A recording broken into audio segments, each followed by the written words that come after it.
హల్లెలూయా, హల్లెలూయా. ఇది కృతజ్ఞత భావం. ఈ కన్నీరు విడవడం, హృదయం ప్రోక్షించుకోవడం అనేది కృతజ్ఞత భావం. ఆయన తను తాను ప్రోక్షించుకోలేదా సిలువలో? మరి నీ హృదయాన్ని ప్రోక్షించుకోవాలి, కన్నీరు విడవాలి. ఈ శ్రేష్టమైన విలువైన కన్నీటికి ప్రభు పాదాలు కడగడం మంచిది. హల్లెలూయా, హల్లెలూయా, హల్లెలూయా.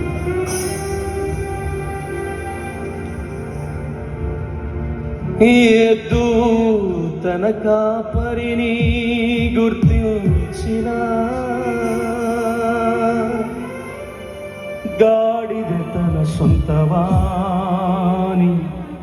ఇంటినెరిగిన,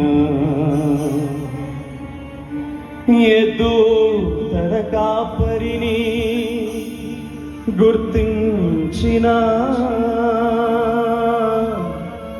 గాడిద తన సొంతవాని ఇంటినెరిగిన.